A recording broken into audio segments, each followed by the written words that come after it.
Joseph of Arimathea. Christian legends have claimed that the Glastonbury Abbey was founded by Joseph of Arimathea in the 1st century. Grail literature divides into two classes, the first concerning King Arthur's knights visiting the Grail castle or questing after the object, and the second concerns the Grail's history in the time of Joseph of Arimathea. It was Joseph of Arimathea, a member of the Sanhedrin, when he heard of Jesus' death, who requested from Pontius Pilate permission to remove the body. Joseph of Arimathea then retrieved the body, and placed it in what was to be his own tomb, an act witnessed by Mary Magdalene and the other Mary. Then, according to Matthew 27:62-66. The next day, the chief priests and the Pharisees went to Pilate. "Sir," they said, "we remember that while he was still alive that deceiver said, 'After 3 days I will rise again.' So give the order for the tomb to be made secure until the 3rd day.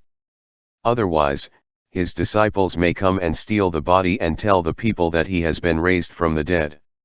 This last deception will be worse than the first." "Take a guard," Pilate answered.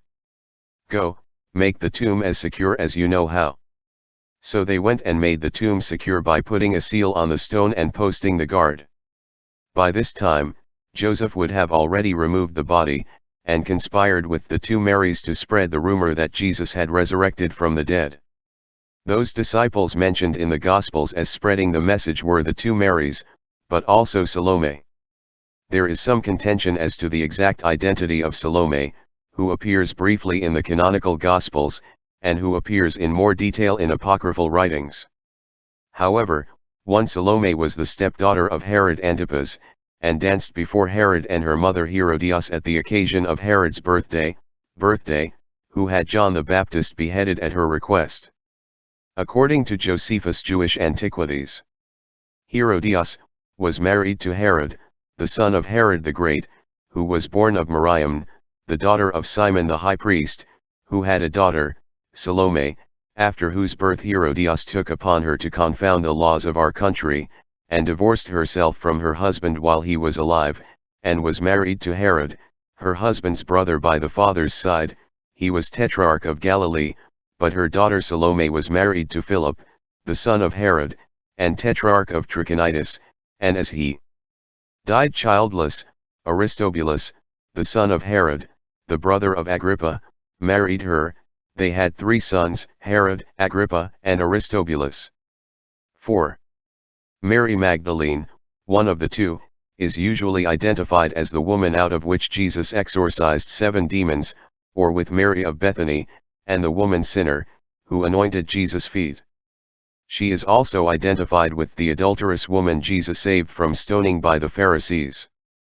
But if Mary Magdalene came to be identified with harlotry, it is because of an esoteric interpretation which regards her as a sacred prostitute, who officiates at the mysteries, or as goddess and consort to the Son of God, as she is featured in the Gnostic texts.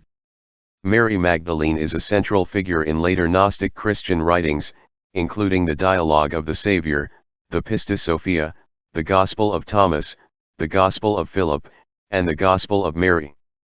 These texts portray Mary Magdalene as an apostle, as Jesus' closest or most beloved disciple and the recipient of his most private teachings. Legends that associate Britain with the Holy Grail begin as early as the 8th century AD, when Rabanus Maurus, Archbishop of Mayence, stated in the Life of Mary Magdalene that Joseph of Arimathea was sent to Britain accompanied by Mary Magdalene, Lazarus, and Salome.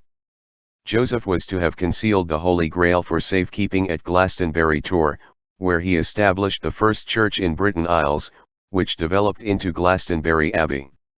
The legend of Arimathea's travels to Britain were eventually encapsulated in the famous hymn of William Blake, "And did those feet in ancient time."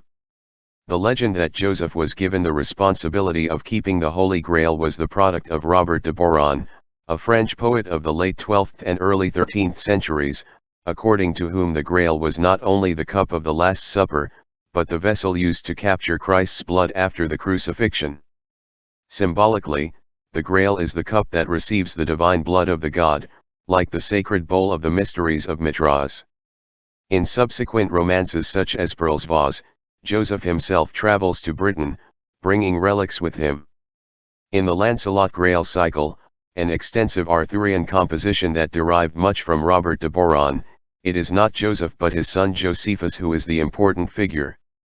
Such stories were inspired by the account of John of Glastonbury, who wrote Chronicus of Antiquitates Glastoniensis Ecclesi, Chronicles or Antiquities of the Glastonbury Church, around 1350, and according to whom Joseph, when he arrived in Britain, brought with him vessels containing the blood and sweat of Christ, though he did not use the word grail.